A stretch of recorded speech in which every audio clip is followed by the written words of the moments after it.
Jail മേധാവി ബൽറാം കുമാർ ഉപാധ്യ നമ്മുടെ കൂടെ ചേരുന്നുണ്ട്. സർ നമസ്കാരം. നമസ്കാരം സർ, എങ്ങനെയാണ് സർ ഇങ്ങനെ ഒരു സംഭവിച്ചത്? കാരണം എപ്പോഴും എല്ലാവർക്കും സംശയമുള്ളത് ഈ ഗോവിന്ദചാമിക്ക് ഒരു കയ്യേ ഉള്ളൂ, അയാൾ എങ്ങനെയാണ് ഇത്രയും വലിയ ഉയരമുള്ള ഒരു മതിൽ ചാടിക്കടക്കുകയും ഇത്രയും സമയം ഇത് അറിയാതിരിക്കുകയും ഒക്കെ ചെയ്തത്? We are doing a detailed inquiry, but as per the preliminary finding, he came out of the cell around 1:15.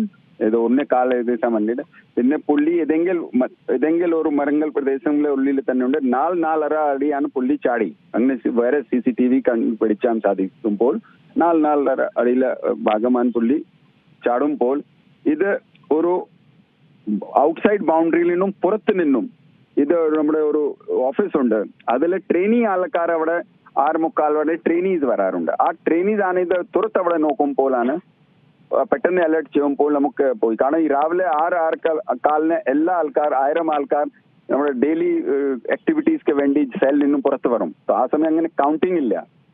ആ സമയം ഈ പെട്ടെന്ന് നമുക്ക് ഈ തുറത്ത് നോക്കുമ്പോൾ തന്നെ പെട്ടെന്ന് പോലീസിനെ നമുക്ക് അറിയിക്കാം. അതിനു വേണ്ടി പോലീസിനെ റിപ്പോർട്ട് ചെയ്യുമ്പോൾ നമുക്ക് അറിയാൻ വേണ്ടി ഗ്യാപ്പ് ഇല്ല.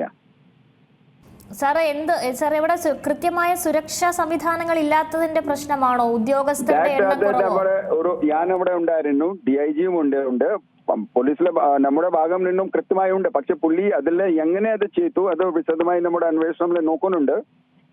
CCTVയിലെ ഉണ്ട്, എങ്ങനെ അവിടെ ഒരു കമ്പി എങ്ങനെ ഒരു പുലി ചെയ്തു, എങ്ങനെ ചാടിപ്പോയി, എല്ലാം ഒരു വിശദമായി നോക്കുന്നുണ്ട്. ആർക്ക് ഭാഗം വീഴ്ച ഉണ്ടെങ്കിൽ നടപടി വരും. നമുക്ക് എങ്ങനെ ഇംപ്രൂവ്മെന്റ് ചെയ്യാം അതും നോക്കാം. ഈ 2-3 കാര്യങ്ങൾ നമുക്ക് വിശദമായി നോക്കുന്നുണ്ട്.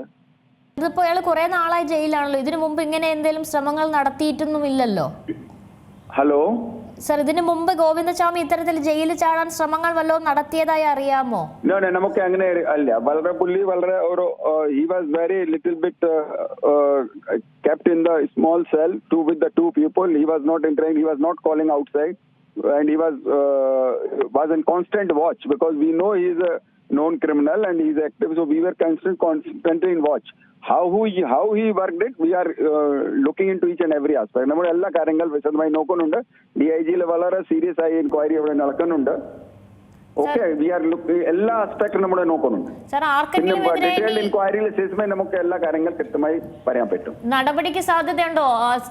തീർച്ചയായും. കാരണം അത്ര വലിയ പരിപാടി ഉണ്ടെങ്കിലും ചില ഭാഗം നിന്നും വീഴ്ച ഉറപ്പായി സാധ്യത ഉണ്ട്. അതുവേണ്ടി അതിലും ഒരു ഉച്ചയ്ക്ക് ശേഷം വരെ പ്രിലിമിനറി റിപ്പോർട്ട് കിട്ടിയ അടിസ്ഥാനത്തിൽ നമുക്ക് നടപടി ചെയ്യാം.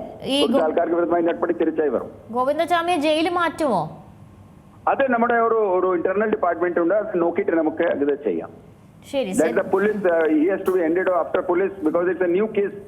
പുതിയ കേസ് ആണല്ലോ, ജയിൽ ചാടിയൊരു പുതിയ കേസ് ആണല്ലോ.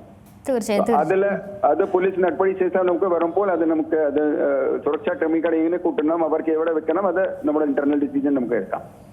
ശരിയാണ് സാർ, ശരിയാണ്. വളരെ നന്ദി sir. Thank you so much. നമ്മോടൊപ്പം സംസാരിച്ചത് ജയിൽ മേധാവി ബൽറാം കുമാർ ഉപാധ്യായയാണ് നമ്മോട് സംസാരിച്ചത്. ഏറ്റവും പുതിയ വാർത്തകളും വിശേഷങ്ങളും വിരൽ തുമ്പിലറിയാൻ Zee മലയാളം ന്യൂസ് എല്ലാ ഡിജിറ്റൽ പ്ലാറ്റ്ഫോമുകളിലും ലഭ്യം.